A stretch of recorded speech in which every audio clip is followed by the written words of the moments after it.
Hoy en el frasco. Es a un Donald Trump que ha perdido literalmente los papeles. No es la primera vez, pero esta vez lo que estamos viendo es algo que va muy lejos. Aparece un patrón muy claro, mensajes que parecen decir una cosa y lo contrario al mismo tiempo. ¿Cómo es posible que Trump y sus secuaces no pueden aguantar 12 horas sin contradecirse sobre esta guerra? Las vueltas y los cambios en el discurso, la falta de claridad, las aparentes contradicciones, quizás sean también parte de la estrategia de Trump. Donald Trump echó a andar el Proyecto Libertad.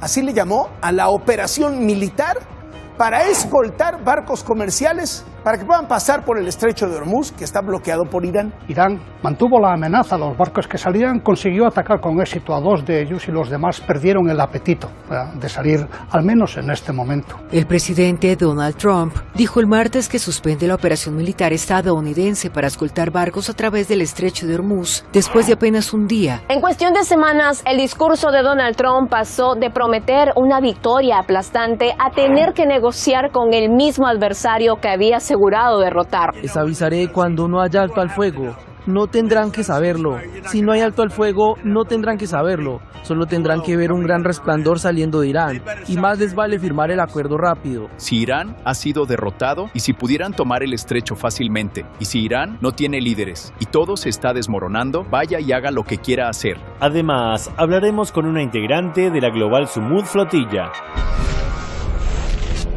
El frasco, exponiendo a los derrotados con máscaras triunfalistas. ¿Qué tal? ¿Cómo están? Bienvenidos a un nuevo programa del Frasco Medio Sin Cura, un antídoto contra esta guerra de la desinformación. Tal vez ustedes eran muy chicos, pero en junio de 2025, Trump decía esto. El programa nuclear de Irán retrocedió décadas luego de los bombardeos de Estados Unidos. Eso aseguró el presidente Donald Trump, quien insistió en que las instalaciones nucleares de la República Islámica fueron totalmente destruidas. Bueno, ya en ese momento incluso China advertía que Estados Unidos había dañado su credibilidad al atacar Irán. Imaginen dónde quedó ahora esa credibilidad cuando usó el mismo pretexto 9 meses después. They attempted to rebuild their nuclear program and to continue developing long-range missiles. Según la administración americana, esta ha sido la principal razón de los ataques. Esa es la narrativa de un sujeto que desde que lanzó una guerra contra Irán a instancias del carnicero de Tel Aviv, se quiere mostrar fuerte, pero termina exponiendo todo lo contrario.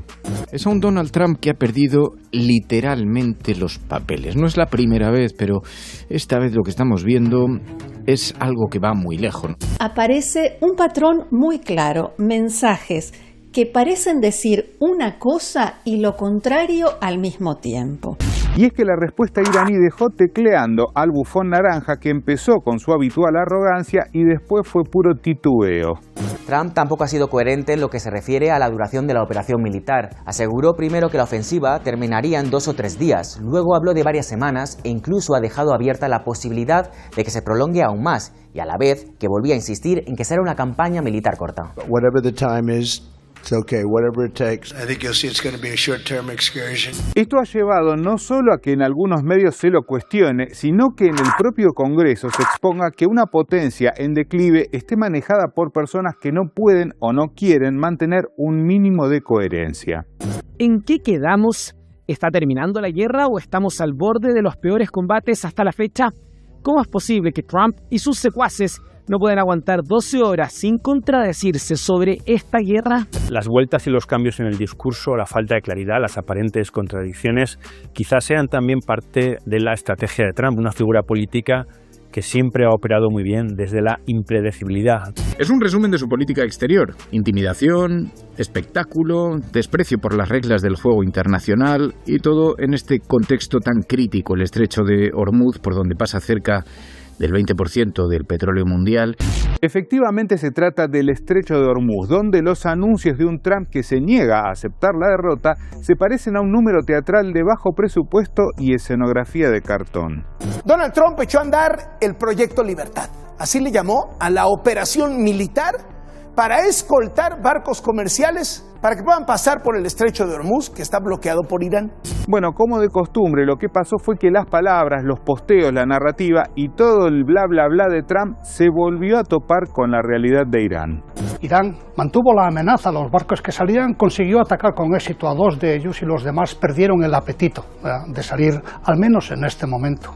Muy bien, y después de la respuesta de Irán comenzaron las apuestas. A ver si cuánto duró la nueva campaña de Trump. Tengo 7 días, 5 días, 3 días por allí. ¿Nadie mejora la oferta? El presidente Donald Trump dijo el martes que suspende la operación militar estadounidense para escoltar barcos a través del estrecho de Hormuz después de apenas un día. Allí lo veíamos a Trump en una conferencia que dio rodeado de niños. Vaya a saber qué estaban pensando los padres de esos niños cuando dejaron que sus hijos se acerquen al amigo de Epstein. Pero más allá de eso, lo fuerte fue lo que dijo precisamente a esos niños. But it was a very important thing. So we would have had an Iran with a nuclear weapon, and maybe we wouldn't all be here right now. I can tell you the Middle East would have been gone, Israel would have been gone, and they would have trained their sights on Europe first and then us, because they're sick people. These are sick people. Casualmente, esa peligrosa retórica a la que apela Trump de sanos o enfermos, buenos o malos, ha sido analizada por el psicólogo Alex Letosa, experto en educación. ¿Y qué creen? Cuando alguien reduce un conflicto complejo a buenos y malos, está usando un tipo de pensamiento muy primario. En psicología lo llamamos pensamiento dicotómico. Todo es blanco o negro, conmigo o contra mí. Es el tipo de razonamiento que vemos en los niños más pequeños cuando dicen, él es malo porque no ha jugado conmigo. El presidente de una de las potencias con mayor cantidad de ojivas nucleares del planeta actúa con la mentalidad de un niño pequeño. ¿Qué puede salirle mal? En cuestión de semanas, el discurso de Donald Trump pasó de prometer una victoria aplastante a tener que negociar con el mismo adversario que había asegurado derrotar. Pero como no era que ya le había ganado 26 veces a Irán, ¿o hay algo tan básico como entender que si busca un acuerdo todo ese triunfalismo no es más que otra pantomima? Si Irán ha sido derrotado y si pudieran tomar el estrecho fácilmente, y si Irán no tiene líderes y todo se está desmoronando, y el lenguaje insultante que usted usa sobre Irán, si todo eso fuera cierto, entonces ya está. En efecto, lo que la realidad en el terreno está demostrando no tiene nada que ver con lo que Trump intenta decir a los gritos en sus redes. Peor aún, hasta su propia inteligencia le tiene noticias poco alentadoras. La inteligencia de Estados Unidos afirma que Irán puede resistir durante meses el bloqueo de Trump en el estrecho de Hormuz. Probablemente desesperado ante los hechos que lo dejan expuesto es que Trump una vez más haya traicionado los diálogos.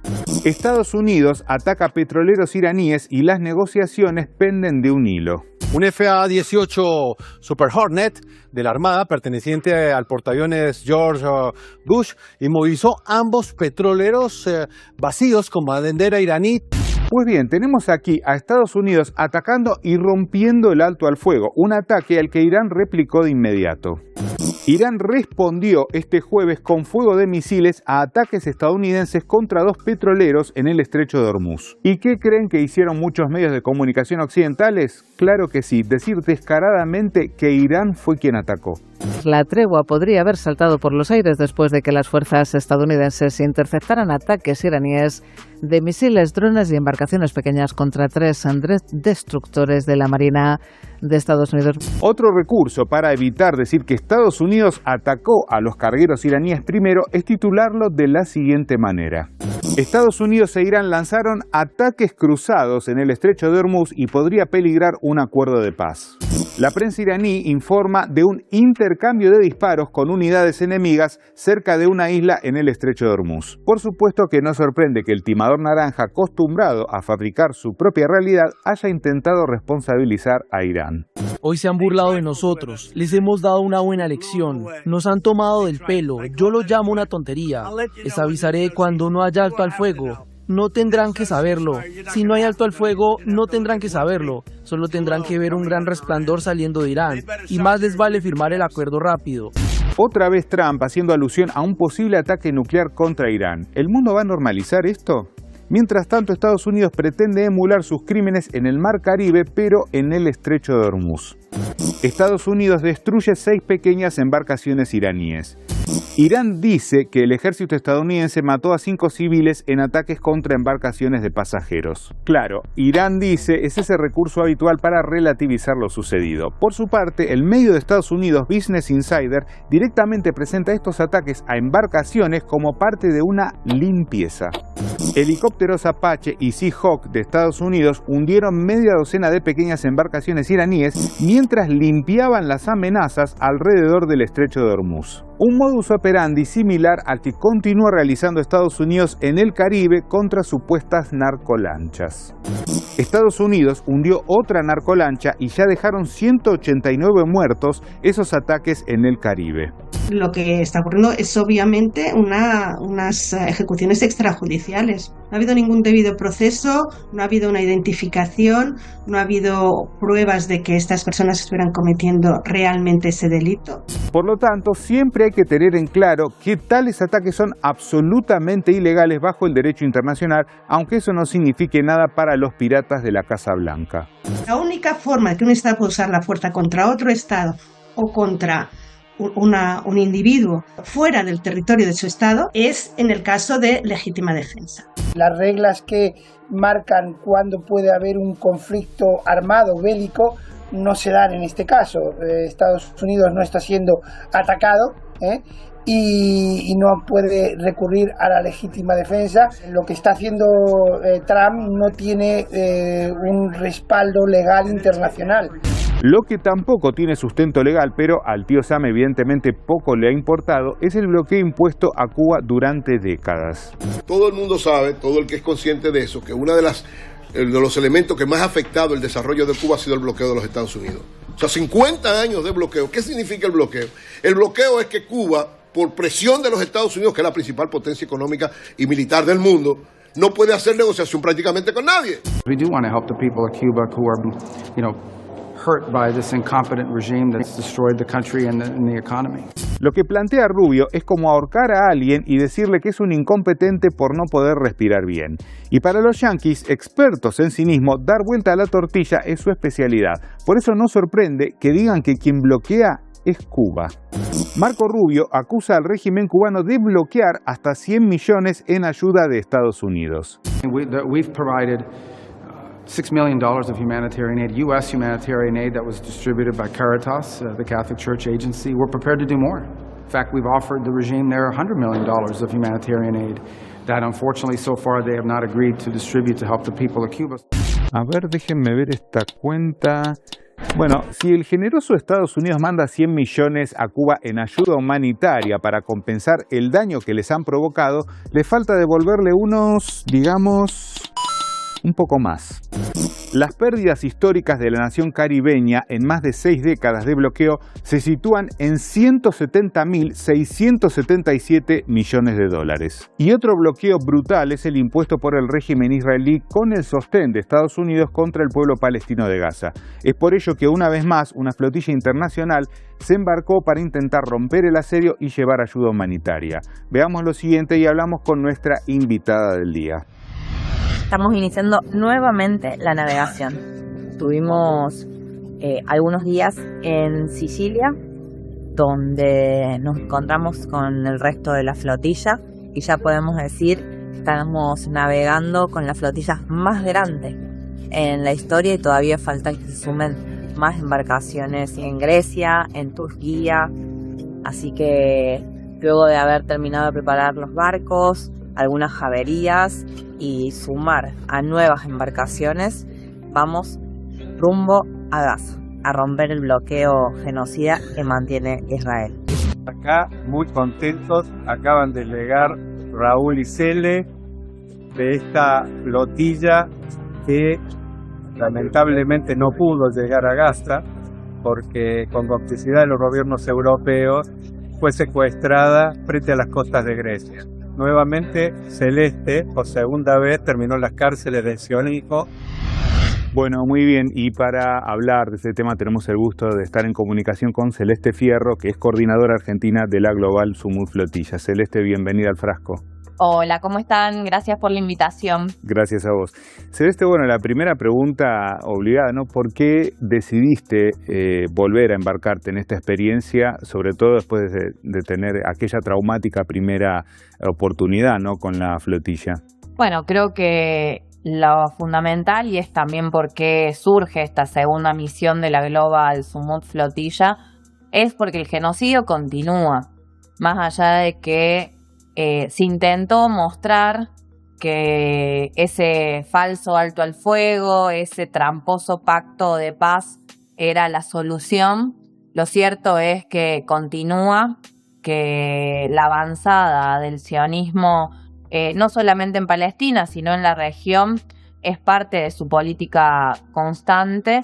Entonces, bueno, ser parte, lo dijimos cuando llegamos la anterior vez, que todas las veces que hagan falta íbamos a estar poniendo nuestro granito de arena, y bueno, la flotilla Global Sumut es esa herramienta para lograr seguir denunciando el genocidio, seguir denunciando las complicidades políticas y económicas con el sionismo, y sobre todo levantando como ejemplo la heroica lucha del pueblo palestino. Uh-huh. Ahora, Celeste, a diferencia de lo que pasó la otra vez, ¿no? Que fueron asaltados, digamos, más cerca de Gaza, se podría decir, esta vez ocurrió más cerca de las costas de Grecia, ¿no? Parte de la flotilla. ¿Por qué crees que pasó esto? Mira, creo que es la impunidad total y completa de Israel y las complicidades de los gobiernos europeos, de la Unión Europea. Por un lado, quisieron detenerla antes de tiempo para que no crezca en el acompañamiento y en la visibilidad que fue teniendo la flotilla también el año anterior. Entonces quisieron jugar para que se termine antes y no logre escalar sobre todo en el acompañamiento internacional y los ojos, como decimos siempre, puestos en Palestina y en la flotilla. Y bueno, y utilizaron todas sus herramientas de los gobiernos cómplices. Hacía una semana atrás aproximadamente, cuando nosotros nos detienen en la reunión de la Unión Europea, votaron en contra de suspender como mínimo los acuerdos con Israel. Entonces ahí ves que los acuerdos comerciales se mantienen, las embajadas siguen estando ahí. Entonces, si queremos realmente terminar con este genocidio, terminar con esta política de apartheid, lo que hay que hacer, hay que romper las relaciones, hay que cortar con el negocio y bancar económicamente al sionismo. Y bueno, creo que se demostró eso justamente con esta interceptación en aguas internacionales, pero a la altura de Grecia. Hablemos que estábamos a más de 1.200 kilómetros de las costas palestinas. Uh-huh. Ahora, contanos cómo fue, digamos, en este caso, esta interceptación. ¿Fue similar a la otra vez? ¿Qué pasó con los compañeros? ¿Cómo los han tratado? Mira, lo primero que tuvo de distinto fue la completa sorpresa con la que nos llevamos, porque fue ya cuando estaban casi arriba de nuestro barco que se terminan identificando. En nuestro caso, mi caso era Romantic, el barco en el que yo iba viajando. Lo hacen en aguas internacionales, vuelvo a repetir, al frente de Grecia, y nos terminan llevando a un barco que ya estaba en las aguas griegas de hacía días, en donde nos terminan teniendo detenidos, secuestrados, donde se apoderan de nuestros pasaportes, donde no hay una comunicación con las embajadas, donde nos tienen prácticamente secuestrados en esa cárcel flotante en el medio del Mediterráneo por más de 40 horas, y donde luego nos enteramos que hubo también lanchas griegas mientras ellos estaban llevando adelante el secuestro de nuestras embarcaciones. Hay que recordar que fueron 22 embarcaciones, de las cuales 21 fuimos toda la tripulación detenida, y una la dejaron a la deriva, sin comunicación, con el motor roto y con los tripulantes arriba. O sea, dejaron a personas a la deriva en el mar en una embarcación que destruyeron al igual que las nuestras y que fueron rescatados por propias compañeras y compañeros que venían en la misión humanitaria. Y los tratos fueron muy violentos, en eso no fue distinto al anterior y es igual y mucho menos, decimos nosotros, que lo que viven las y los palestinos. Nos tuvieron en contenedores, las noches heladas y el día al rayo del sol, de rodillas en muchos casos con la cabeza para abajo y con una constante tortura psicológica de no dejar dormir, de ponerlos a todos afuera, luego entrar a todos a los contenedores. Todo esto pensemos que a punta de pistola, no es que... Entonces, esas fueron esas 40 horas y luego nos terminaron liberando en un puerto de Grecia. Ahora, Celeste, a Thiago Ávila y Saif Abukeshek los tuvieron mucho más tiempo, ¿no? De hecho, el fin de semana pasado los han liberado. ¿Por qué crees que pasa esto? Bueno, primero que es una alegría enorme que ya estén libres, porque la verdad estábamos muy preocupados, porque creo que lo que tenemos que sacar como conclusión es que querían utilizarlo como forma de amedrentar a quienes nos embarcamos en la flotilla y a quienes salen a pelear por la defensa del pueblo palestino, de la Palestina libre del río al mar. Era una forma de aleccionar, de mostrar, miren lo que hacemos con Thiago, miren lo que hacemos con Saif, que son las caras visibles, los voceros de la Global Sumud. Lo vivimos el año pasado con Greta Thunberg también, donde el intento todo el tiempo de humillar aún más, de ser más violentos, era con estas figuras más reconocidas, como intentando decir, miren lo que nos animamos a hacerle a estas personas, miren si no lo vamos a hacer con ustedes o con todos los que quieran salir a defender la causa del pueblo palestino. Por suerte, lo que hemos escuchado es que los compañeros con una entereza enorme han aguantado esa violencia. Y bueno, esto que decía antes, creo que el mejor ejemplo nuestro es el heroico pueblo palestino que lo viene resistiendo y viene luchando hace décadas. De hecho, Celeste, bueno, diversos fuentes y estudios hablan de entre 9.000 y 11.000 palestinos que siguen secuestrados, detenidos, ¿no?, en las cárceles israelíes, muchos de ellos ni siquiera sin cargo y sin juicio, y ahora además se suma este elemento verdaderamente terrorífico, que es que se aprobó la ley de pena de muerte, ¿no?, para los palestinos, y esto ayuda también a visibilizar eso. Así es, creo que es una vez más cómo se muestra este sistema, este régimen de apartheid, que hay una ley para las y los palestinos como un ciudadano de segunda, entonces aprueban leyes que solamente van en contra de las y de los palestinos. En este caso, como bien vos decías, aprobar nuevamente la pena de muerte por horca. Recordemos el nefasto festejo de Ben Gvir cuando fue aprobada esta ley y bueno, son más de 9.000 los presos y presas palestinos que desde acá por supuesto seguimos exigiendo su libertad, y creo que es importante agregar que hay más de 400 niños y niñas detenidos, niñas y niños rehenes del sionismo sin causas, menores de 12 años. Entonces, a eso es lo que nosotros queremos denunciar, esos hechos, como el avance sobre los territorios, como el avance sobre las poblaciones en toda Palestina, que sigue sucediendo, que pasa hoy, por más que nos hayan intentado hacer creer que ya estaba solucionado y el acuerdo de paz estaba firmado. Celeste, muchísimas gracias y bueno, hasta un próximo encuentro. No, gracias a ustedes. Y nosotros, bueno, como siempre, nos vamos a un retrotuit, una frase del pasado para reflexionar acerca de todo lo que vimos en el programa del día de hoy. Presten atención. Los necios, aun cuando oyen, son como sordos, del filósofo griego Heráclito. Tal vez creamos que quienes gobiernan países llegaron al poder por su capacidad, su liderazgo ante decisiones importantes o el interés por el pueblo. Pero son muchos los mandatarios que se esfuerzan por contradecir esta idea a fuerza de absoluta incompetencia. ¿Qué piensan ustedes?